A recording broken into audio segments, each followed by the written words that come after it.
You're listening to Tuesday Morning Quarterbacks with Don Carpenter and Chris Brindle.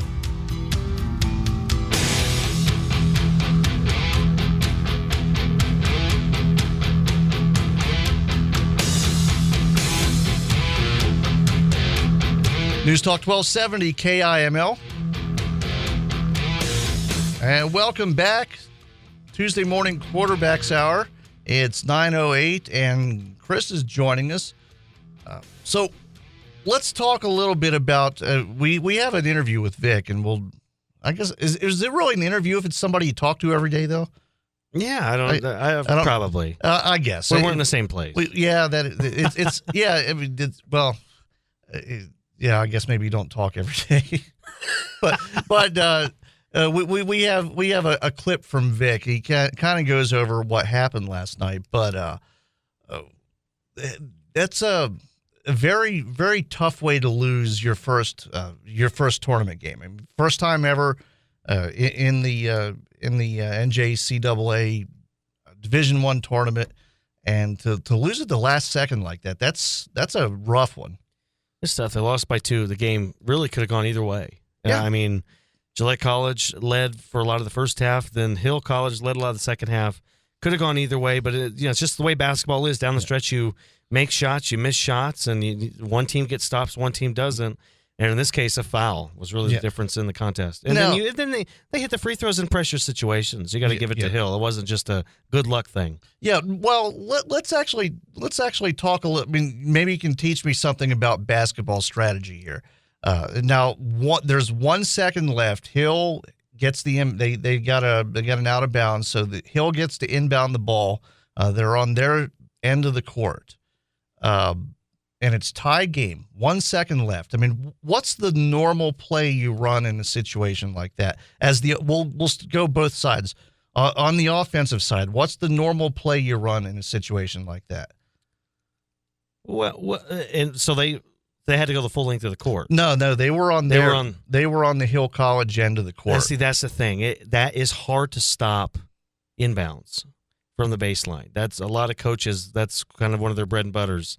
Because what they'll do is that there's a lot of plays you can run out of it, and you can get good looks. It's hard to stop it as a defense. Personally, I think I'm not exactly sure what they ran, but there's probably 2 guys screening and 2 guys cutting to the basket, more than likely, or they bunched up and one guy screened for another guy and they looped around. There's a ton of things they could have done. Some of them go 4 low, and then they have one guy jump up at the top, pass it to him, then the inbounder would take the shot. I didn't get to see. The game wasn't televised. I didn't get to see exactly how it happened. But anyway, if you set up right and you do an inbound perfectly and you execute it well, that's going to be a good defensive inbound play. And you can run a zone inbound play, a man inbound play. It doesn't matter. If you execute it perfectly, you're going to beat it. It's just they did, and they got a good positioning, and they got fouled, and thus they were able to go to the line and win the game. Right. Now on the defensive side, you're and it's hard to second guess a coach. So I mean, you don't want to second guess, but you're on the defensive side of that. They have 1 second left. Do you force them to go outside and take a 3? I mean, what do you do? I think you just guard them normally.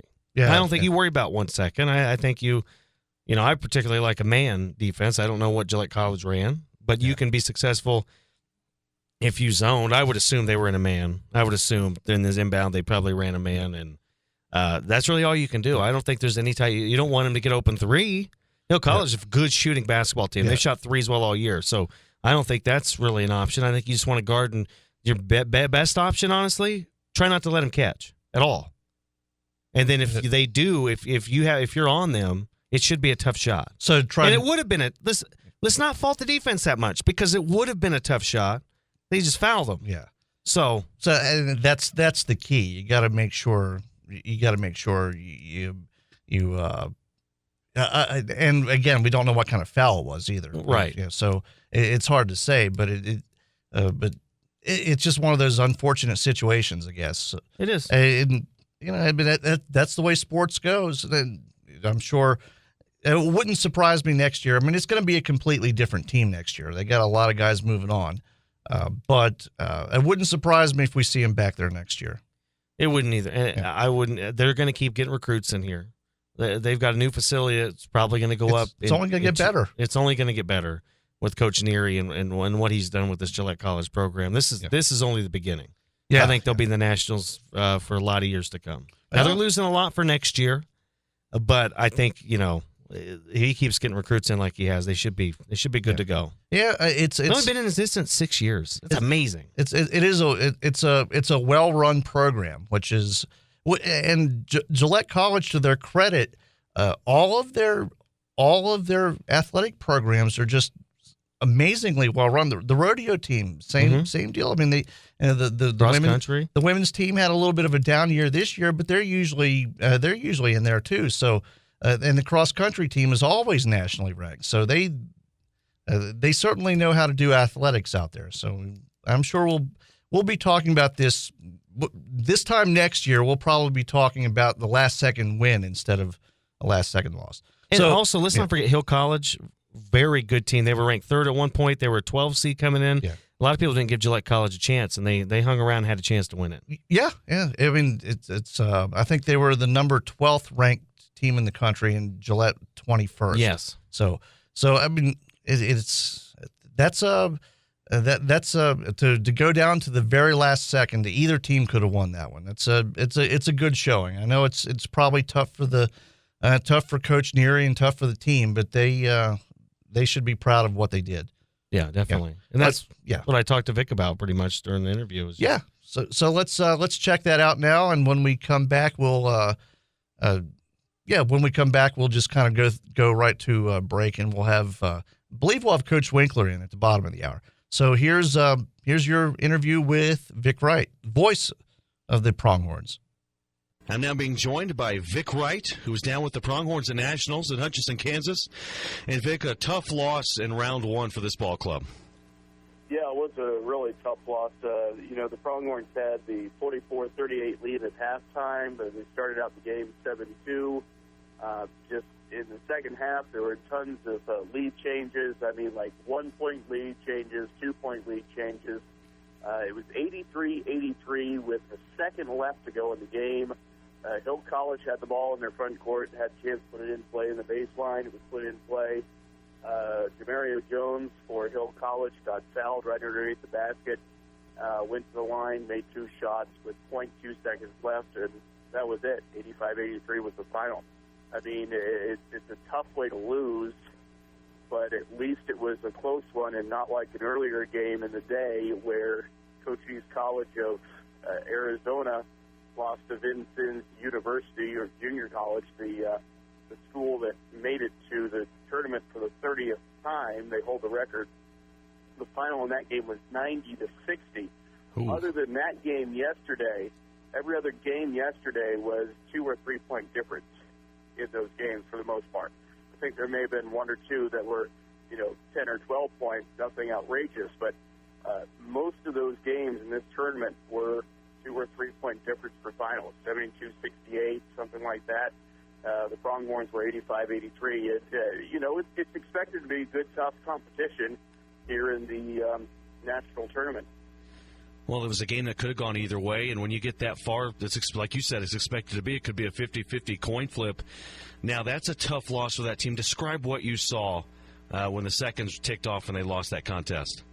Well, honestly, after the game, you could see some dejection, some frustration. The head coach, Sean Neary, tried to ice Jamario Jones before he took his 2 free throws. He called the timeout right before he took his first shot, kind of like icing the kicker in the NFL or in football, but it didn't work out.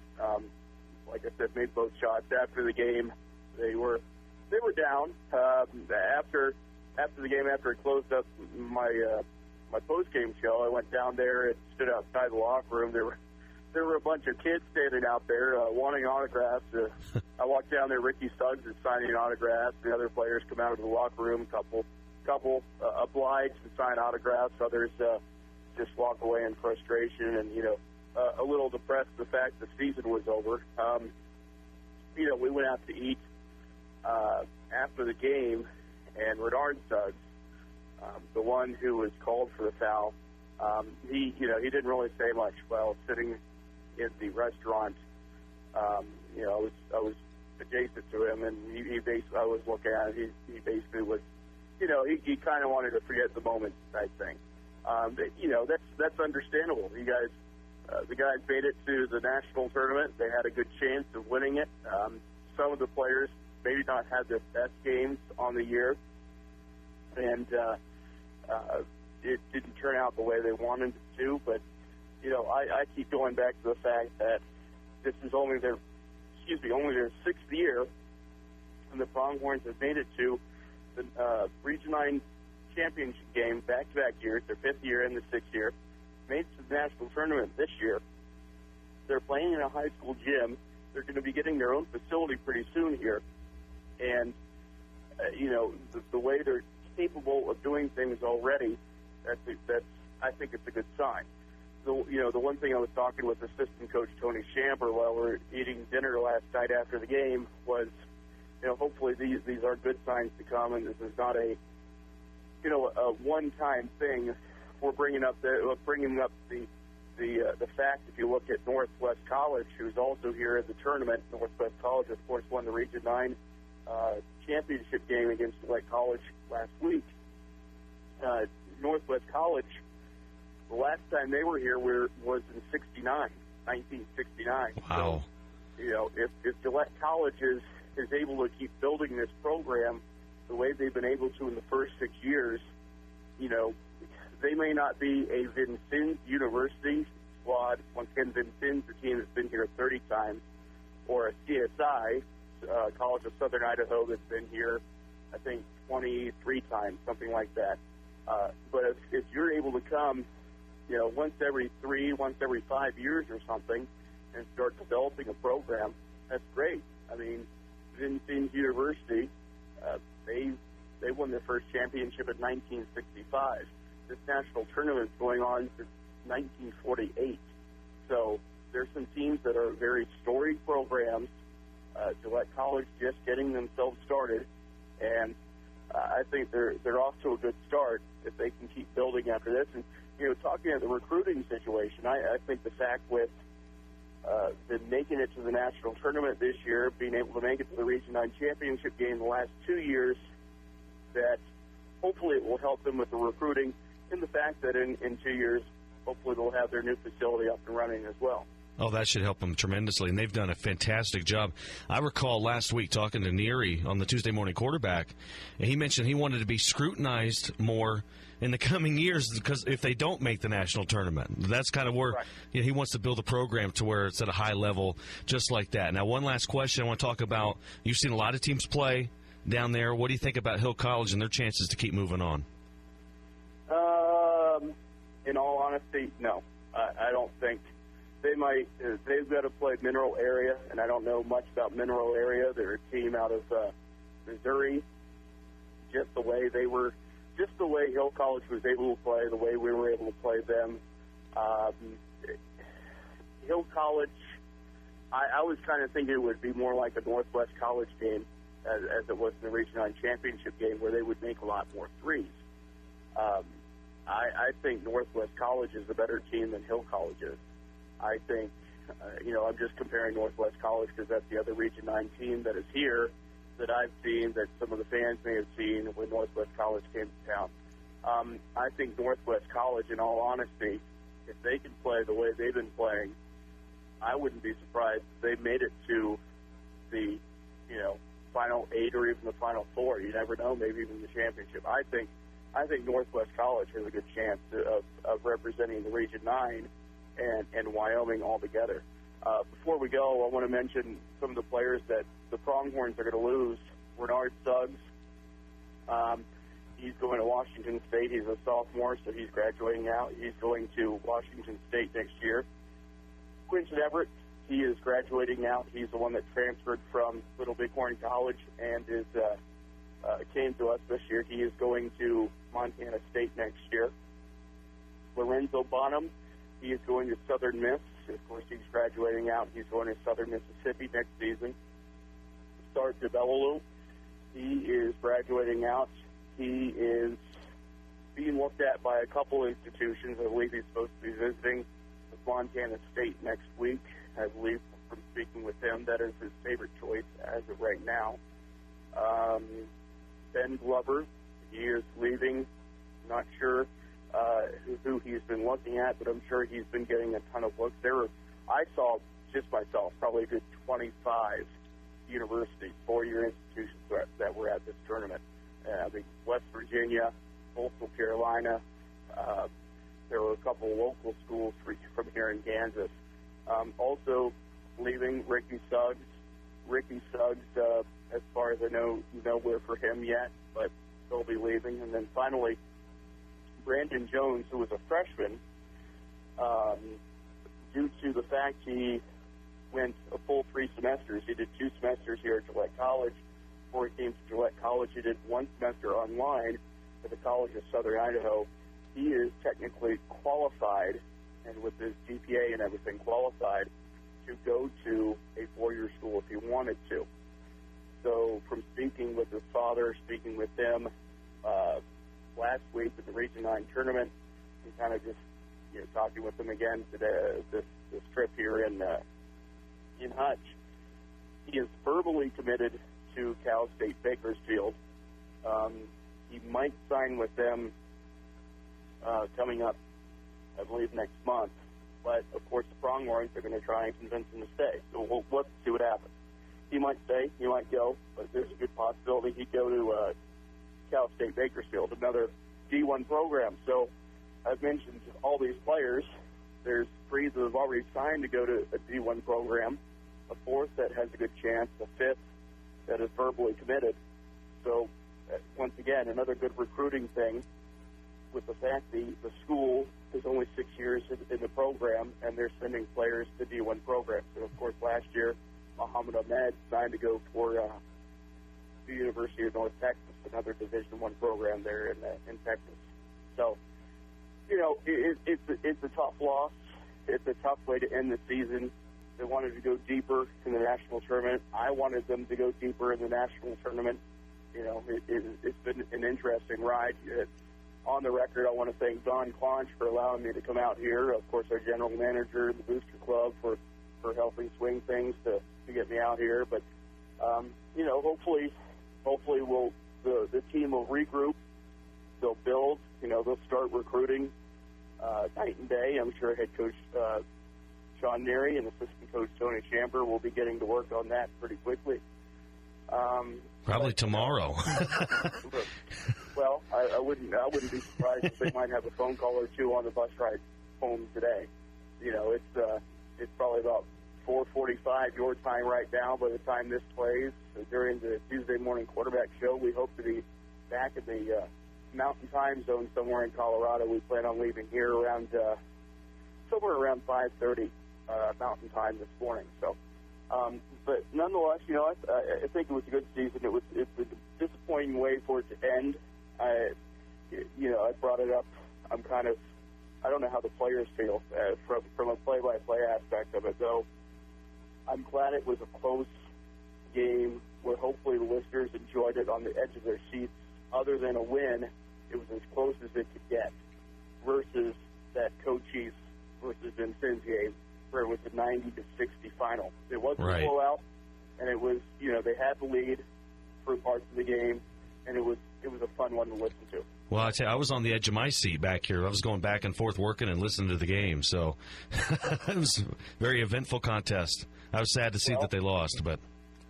Well, we'll see what happens next year, and maybe we'll get Coach Neary in there when I'll be taking over for Don next Tuesday. So he'll be on vacation, so we'll see if we'll get him in there sometime on next week's Tuesday morning quarterback show. But right now we're going to head on the bus, head on back out there. I'm sure we'll say goodbye to a couple of the players, and they'll start building the program next year pretty quickly if they can. I know they can. I know they will. I said, I think what they've been able to do and to get to the national tournament in such a short time will definitely help them in that regard. This is just a starting point. I mean, well, hopefully it is. I was like I said, I was talking to assistant coach Tony Chamber about all that, and he goes, "Man, you're really you're really putting pressure on us. I go, no. I told him, Coach Neary even said on the air last Tuesday, I want you to be able to criticize me if we're going to be going to these tournaments that we don't go 1 or 2 years and we go, 5 out of 7 or whatever. So, but hopefully that'll be the case for the Pronghorns. So. Well, thank you, Vic. Have a safe. Yeah, I appreciate it. No problem. I need to get out of here so we can board the bus. But until next time, and go Pronghorns, I guess. Have a safe trip back. All right, thanks. And we're back, and that was Chris's interview with Vic Wright. I'm sure we'll keep an eye on the Pronghorns over the off season. Vic does a pretty good job of keeping track of all the signings, so they'll. I'm sure the work probably starts immediately once they get back here. I imagine Coach Neary has to go right back to work as far as getting recruits in and all that kind of stuff. So we'll see. We'll see how they do. And on that note, we're going to take a short break. Coach Winkler is just standing outside the door, so we'll let him in here. We'll be right back. News Talk 1270 KIML. An hour without politics? Yes. It's about time. Tuesday morning quarterbacks on News Talk 1270 KIML. And welcome back. News Talk 1270 KIML. Coach Tom Winkler is joining us. He's filling out his bracket right now. How's it going? This kind of reminds me of taking the ACT. Don't really know much about what I'm doing. Just circling things and picking answers. Well, it could be it could be worse. It could be like the night. Remind me when we're off the air. I'll tell you about the night before my SAT test. This is blah blah blah blah blah. Well, I didn't do anything wrong, but I was awoken by a loud noise. It turned out to be somebody shooting a chair in my living room. So. That does sound like a pretty good story. Yeah. I'll tell you. I didn't do anything when I was younger. When I was a teenager, I was straight as an arrow. Never took a sip of alcohol until I was almost an adult. Or I guess technically I was an adult, but never did any of that kind of stuff. But everybody around me did. So I had no chance. That's probably why. I had no chance. That's why I got an 1100 on my SAT. So, how's the off season been? Oh, it's going. Yeah, it's still a little bit bitter ending to the season. Takes some time to get over, and you go through all the unfun stuff. Not fun stuff. You have to do the exit interviews and collect all the equipment and say goodbye to the guys, and a lot of the guys have gone already. So. It's tough. I mean, we did have a pickup skate yesterday, which was kind of fun and good to get back out on the ice. But, right now I think it's still kind of analyzing the year and kind of going through the meetings and figure out who we've got coming back and what we need to replace. And then, start heading out on the road the next couple weeks recruiting wise. Now, the players that aren't local, I mean, how much longer do they stick around after the season ends? It depends. Some of them are taking classes at Gillette College, so they'll be around till the end of the semester.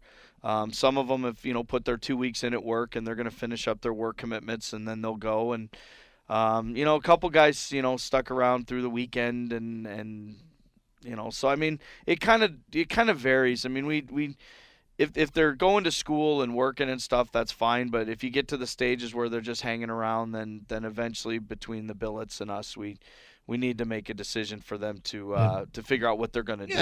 And I'm sure they like it here, but I'm sure their parents will like to see them again. That too. and you know what, the billets need a break and again, if a kid's here with a purpose, and by a purpose I mean working or going to school, then then it's fine. But the problem is once there's, if they're not doing anything like that, it's pretty idle time, and they need to get started on their off-season regimen back home. Well, and of course, teenagers, you have to keep after them anyway. Yeah. It's that's kind of a normal thing for the 16 to 20 age group. Yeah. Absolutely. So they must have been the people you were hanging out with when you were growing up. I mean, we did play hockey in our off time.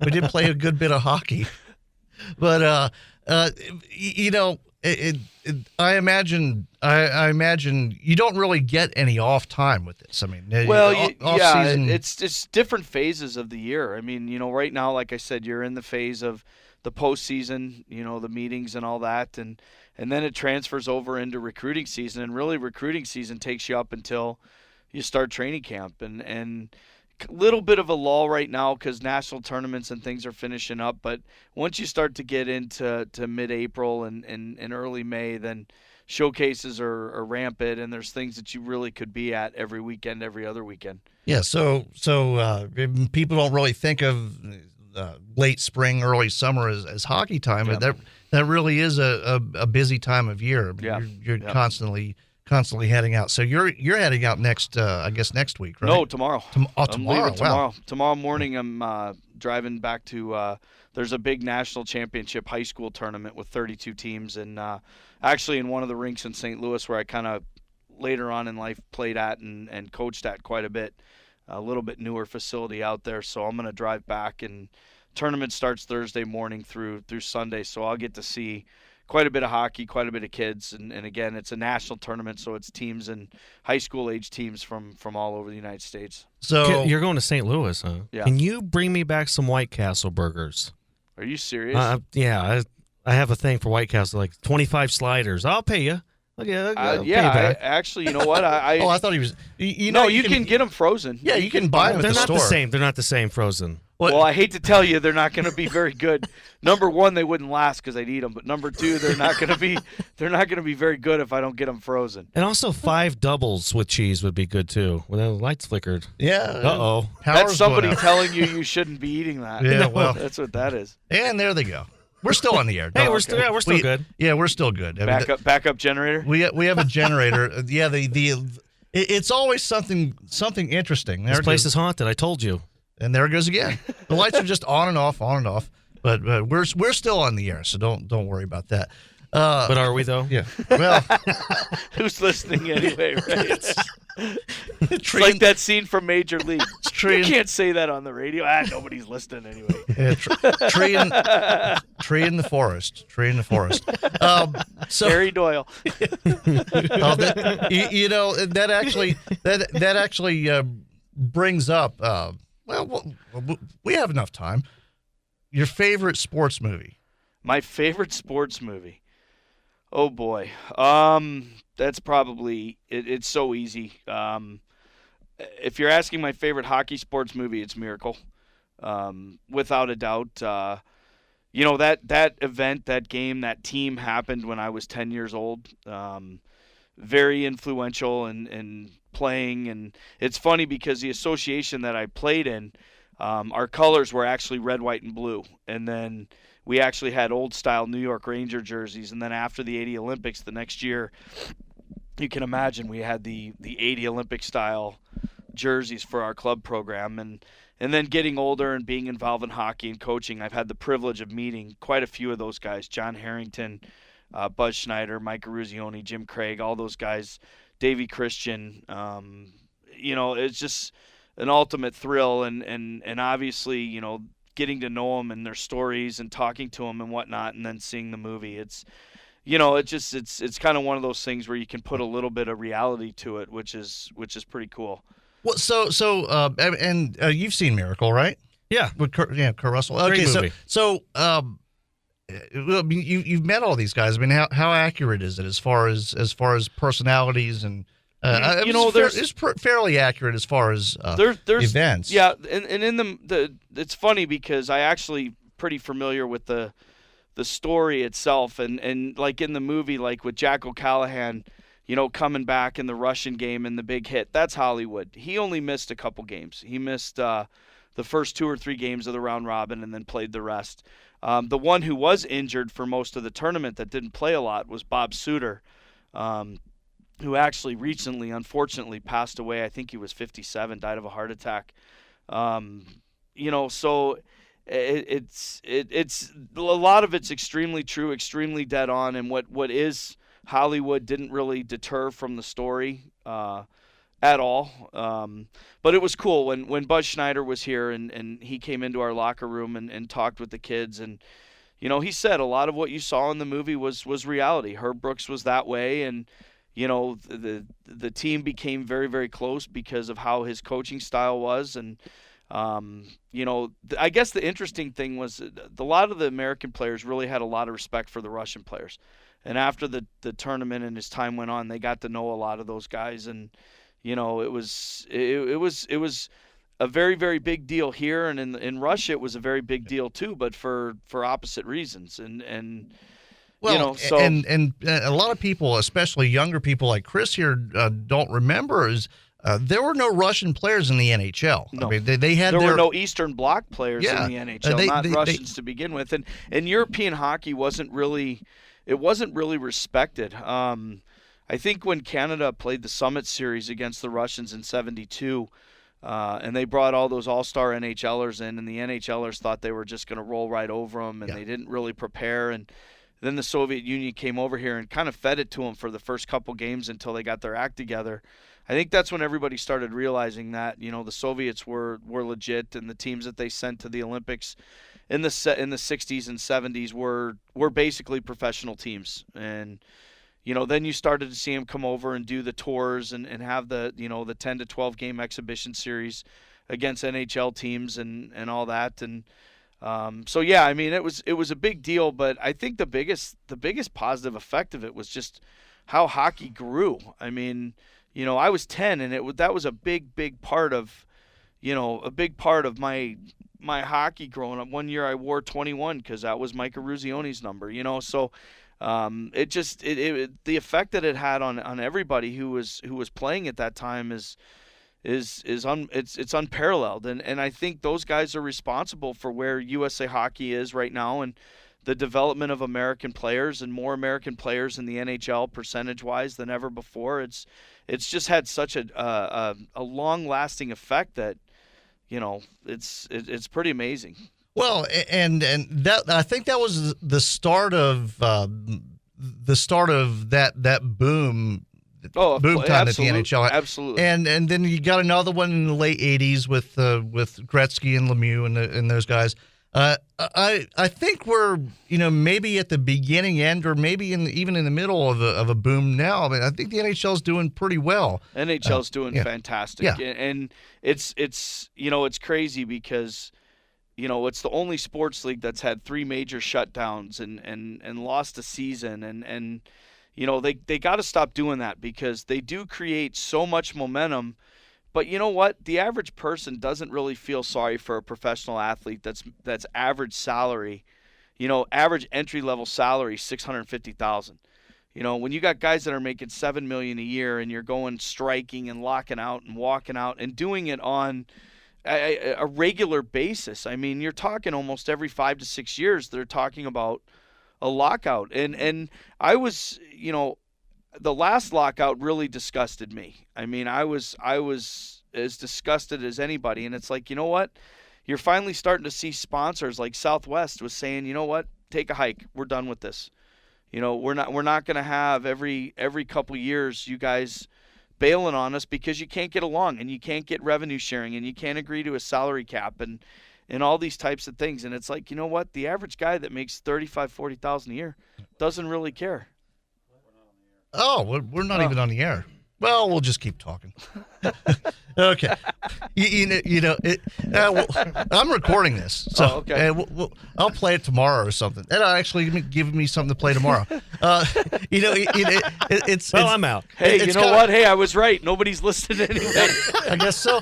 It's a funny thing you mentioned that because the NHL certainly isn't doing poorly on attendance because I tried to get tickets for the Stars game this weekend, and the only seats available were nosebleeds, $60 a piece. Wow. Ooh. Yeah.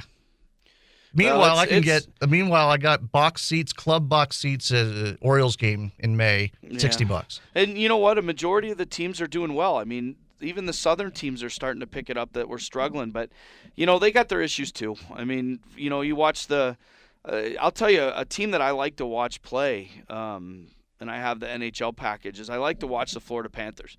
They're a pretty exciting team, and they're a team that if they can get in the playoffs, I think could upset and maybe go a round or two. But every time I watch a home game there, it's dress up as seat night. Yeah. There's nobody there. Yeah, that's I mean, they're averaging 7,000 people in a 20,000 seat arena. Oh. And then Arizona, the Coyotes just said they're going to suffer a $38.4 million operating loss this year. But then so it's like those are markets that they're great. South Florida and Florida in general is a tremendous youth hockey market. They're really done a nice job there. Arizona, the number 1 pick overall in next year's draft, not this summer's, but next year's draft, could be a kid from the Phoenix area. So I mean, the growth of the game has just been unbelievable. And my point is that they got to keep the momentum going. They can't have, in 5 years, they can't have another work shutdown. And maybe some of these markets that are struggling, maybe Quebec City deserves a team, maybe Seattle deserves a team, and relocate those teams that are struggling where they're at. And many years ago, Nashville was struggling, but now that's one of the toughest sells in the NHL.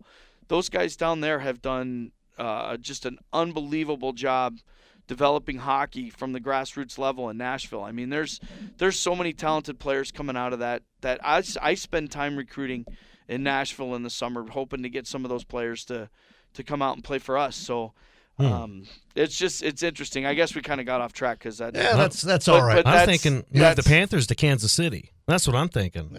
There you go. Let's try it. Let's see what happens. You know what? Kansas City had an NHL team. It didn't work out. They did. They did mess that one up. Yeah. The thing with Kansas City, it's no different than, let's say, the Thunder in the NBA. If the Thunder wouldn't have gotten good in Oklahoma City, it'd never work. Yeah. But you bring in a good NHL team to Kansas City, it would work. You have a point. I think that's kind of why they're doing so well in Dallas too. I think I'd argue that. I know they've got that nice building now, that Spirit Center or whatever they call it, and they've done a couple NHL exhibition games there. And trust me, I think people in St. Louis would love it because it'd be, you could have a nice three-way rivalry going with Chicago, St. Louis, Kansas City. I think that would be awesome. I just don't. I don't know. I mean, I don't know if there's enough of a dedicated hockey base there.